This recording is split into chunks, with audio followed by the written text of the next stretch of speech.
I'm Justin Davis, and this is Drone Camp's RC.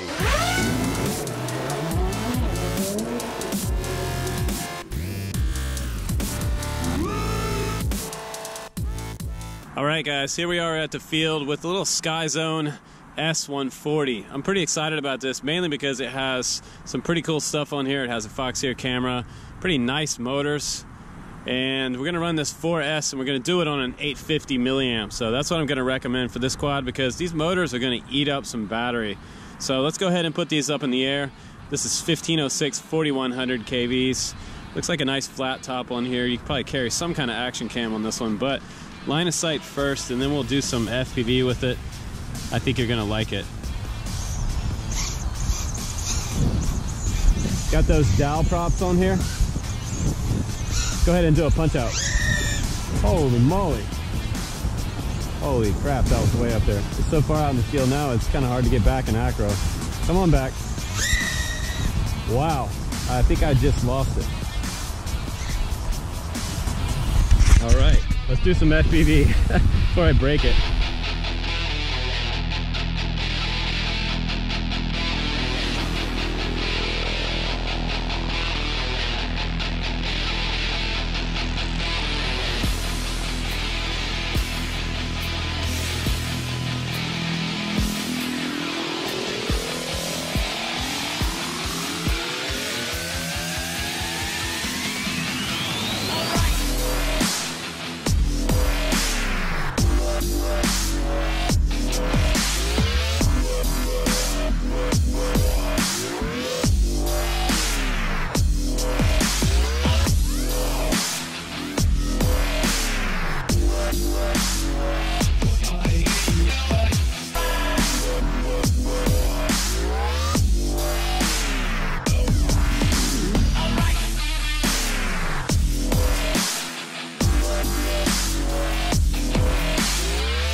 Hey guys, welcome back from that insane flight test. I'm here on the bench with the Skyzone S140, and this is new from Skyzone, and it kind of hit me left field because I wasn't really expecting one of my favorite goggle companies to release a bind and fly quad, but they did, and they did it right as well. They made a really nice solid frame on here. It's a micro brushless size 140 with really hopped up motors on here, 20 amp BL Heli ESCs running D-Shot already, XT30 on the back, and you have a Foxeer camera up front. So that's all all great, but one of the greatest things about this quad was the fact that all I did was bind it up, set up my switches in beta flight, make sure everything was working, the motor direction and all that. When I flew my first battery, that's when it hit me. The stock beta flight PID tune on here is absolutely awesome. There's a tiny bit of wobble at the high end, but that can be fixed really easily. But I left everything stock on here and I flew the PIDs exactly how they came out of the box. So I was really impressed with that it was so fast in such a small proximity in between trees and playground equipment. I felt like it flies like a 5-inch, but it has a micro brushless kind of footprint. So it's really small and agile. It stops on a dime. The yaw snaps were really, really nice. And I felt like I had really good control and absolute power with this power system on here. Now it's really nice that they have a 3mm bottom plate on here that held up really well, because I crashed it into oak trees. And usually when I have an oak tree crash, you guys know I break stuff. I break an arm on a quad, or I bend a motor bell, or something breaks. Like on the Frsky 140, I crashed out in the water park and I bent one of the motors, so you guys could see that red bottom's on here now. And this one didn't do that, even after hitting it in the gravel as well. These motor bells are super tight. They're 1506, 4100 kV motors, and they have really, really notchy feeling magnets in them. They're not super smooth like these 1306 Frsky motors. They just kind of spin around. These are a lot more notchy. You can see how they come to a stop real quick when I spin them. That's because the magnets in here are super tight and really, really high quality. But you can run this little guy from 2 to 4S. I'd probably recommend running it on 4S. It has 20 amp BL Heli D-Shot ESCs on here, a 4-in-1 stack with an F3 flight controller. So you can honestly, you can run this thing 4S if you want to, have it absolutely rip. But let's go ahead and put it on the bench now. Let's take a little closer look at this guy, because I think this is going to be a winner for this year. I can highly recommend it. All right guys, here it is on the bench. A little closer look at the Skyzone S140. It's a pretty nice looking quadcopter. It does have these 4 screws up top, pretty trendy for taking the top off, and I like that a lot because it's just quicker access to the inside if I need it to get to my receiver or anything else inside there. Now I hope you're enjoying this nice 4K view. I'm downsampling it to have a little better resolution for my videos, so you might start seeing that my videos look a lot better now. Now this quad is 140 millimeters from motor to motor, front to back, and it is a true X style frame. It is 3 millimeters on the bottom plate right here. You can see that it's 3 mil, and the top plate I believe is somewhere around 2 mil. Might have 1.5 there. Looks like about 1.5, and aluminum side plate, so those aren't going to break or bend unless you really hit something super hard going really, really fast. I didn't see a whole lot of flex here with the frame itself. If I bend it back and forth here between the motors, some of these do have a lot of give. This seems pretty rigid and pretty solid. I think it's a pretty decent quality carbon fiber. You can kind of see it's not quite as flat looking as some of the other carbon fiber I've had on the channel. Also, it has nice beveled edges around it, and it doesn't feel like it's going to give me a carbon splinter in my fingers when I handle it. So I think it's a pretty decent carbon fiber on this frame. Now I think the ESCs could probably be a little bit bigger, but we've been flying 4S on 20 amp for a long time and had no problems. This is D-Shot down here, and it's D-Shot ready. Go ahead and activate that inside beta flight to get your motors working. Otherwise your motors are not going to work if it's sitting on 1-shot protocol. Now this one comes PNP, which means that you don't have a receiver on here. You're going to have to add your own. So it does come with this little plug right here, and if you're running FrSky receiver, it's going to go into that slot right there. You can see your signal wire, your ground, and your 5-volt right there. And then I just ran my antennas out the top back here, so I've got a nice full range antenna set up with this little guy. Now it also came with some nice dowel props inside the box, and these are pretty nice. They're a lower profile edge on the end, and they're pretty narrow. They are also bull-nosed on the end though, so if these were a little bit rounder on the tips, it might be a little smoother, but I get plenty of punch with this, even though it's kind of a narrow chord bull nose. And it does have a pretty decent VTX in here. I thought I was going to have to bend this dipole up and come up through this hole right here, maybe just to get it more vertical while I was flying, but you know what, I left it right there and it was absolutely fine. It does have 48 channels on here, and it's switchable between 25, 100, and 200 milliwatt watts of power. And they say on their site that you can add a GoPro on the top up here. You probably could. There is a little bit of room in here for a strap to go around if you wanted to sit a GoPro up here, maybe put some foam padding there and tilt it up a little more to match your camera angle. But honestly, I don't really think you need it. If you're gonna fly this quad, I would fly it without a GoPro on top. If you can find a smaller action cam, some people are using GoPro Sessions, but the extra added weight really decreases the performance of the quad, I think. Now, by the way, those Dowel props are T303 props if you're looking for that specific prop, and I'll try to put a link down below for those. Now, one beef that I kind of had with this quad is the fact that when I did get out to fly it, I did set up my ESC to beep if I had an issue where I lost it, but it doesn't have a beeper on here, so that was kind of a bummer. It also doesn't have LEDs back here, but I can live without the LEDs. And the other thing is that the camera setup is not ready for your Betaflight OSD on here, so you're going to have to configure that and maybe reroute some of the wires to set that up, because it came with the stock Foxeer image display on there and it wasn't showing me any current, so I don't know what my battery levels were, so I just had to fly for about 3 minutes and then bring it back and land it. And also, if you get this quad, guys, my VTX was just kind of hanging out down here. It wasn't zip tied on the top of the frame, so I took a piece of VHB and I stuck between the VTX and the top of the frame, and I just mounted it right there with my receiver below it and the antennas coming out the top there. Now let me just set it next to the Frsky X140. You can see the X140 is a little more stretched, so this one's more of a true X and this one's a stretched X. But in comparison, these two quadcopters, they fly totally different. Now I am running different props on this one, but this one has 1306 motors on here, and I feel like at the bottom end, I'm always kind of wanting more power. So that's where the Skyzone S140 comes in. Really nice power system with these 1506s. At the bottom end of a punch out, I'm not going to hit the grass coming back down low to the ground and firing back up in the air, which is really nice. Now next up to the Geniuser 140 as well.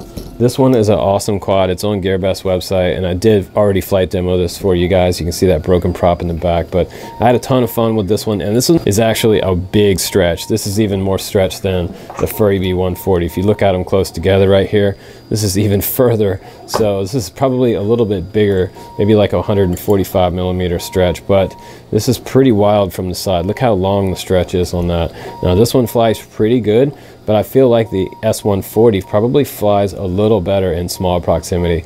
This guy right here requires much larger area and a bigger field to fly with. You're also rocking some 1506 3400 kV motors branded by Frsky on here, so these are some pretty sweet motors. But as far as proximity and close in ripping at high speed, this is definitely an awesome quad for that. Now this is the box it came in. I'm just going to open this up and show you guys what came in it. You get some extra cables in here for your receivers or your VTX hookups. You get a Foxeer programmer. You can plug this into the front of the quad right here. There's a little plug hanging out the front. Just pull that out the front and you can mess around inside the OSD with this little joystick configuration. You also get some specs on this right here, and you get a schematic for your board layout, which is super sweet. And it shows you for your 5/8 transmitter, all your different bands. You have 6 bands and 8 channels on each band, so 48 channels total. So if you're looking for where to put your LEDs, this is where right here, and your S-Bus and PPM and DSM2 is right here on this rail. You have S-Bus, 3.3 volt, 5 volt, and ground, so either option is all right there for you. And it's nice that it's clearly labeled. Up here is TX1, RX2 right there, your boot button down here. And over here on this side, if you decide to do PWM, which most people aren't these days, they also have that option on this flight controller. But let's take a look at the case. The case is actually pretty decent. It has a nice hard zipper all the way around the side. Opens up, nice foam inside, an extra battery strap here. I'm just going to put this down. A little bit of extra room for batteries. And the problem with this partially is that it's hard to get the quad in here with the props on. I can close it up, but I don't really want to zip it because I do have a prop sticking out right there. You might be able to modify the foam and just move it over just a little bit, and it would probably fit in here with the props on if you guys want to do that. But overall, it's one of the nicer cases that I've seen come with any quad. Brushless micro quad this year. And I'm not a big fan of these straps. I usually like to use some type of strap with a latch on it. I just think this is a lot more secure for my battery. But I did actually have a couple batteries fly off this quad completely, and I think it's because of this piece of rubber that they have on the bottom. It just doesn't hold the battery in a quick crash. You need to put a piece of Velcro on here if you want your battery to stay on this quad. So my final thoughts on the Skyzone S140, I think they did a great job, and if they're going to keep producing quads, I'm going to be really excited to fly more of their stuff because they use nice components on here. The F3 just didn't have to be tuned, and that's usually the case with F3s. F4s need a little more PID tuning on the Ds and the Ps. That's just the case with F4s. They're a little more sensitive. They don't have any vibration dampening on the flight controller, which is also kind of a good sign of it. It's an F3. But I also like the power system on here. The VTX works great. I didn't have a whole lot of problems with the video feed, as you can see in the beginning of the flight test. And the durability factor is like 2 thumbs up. So I'm going to give this one a 4.8 out of 5.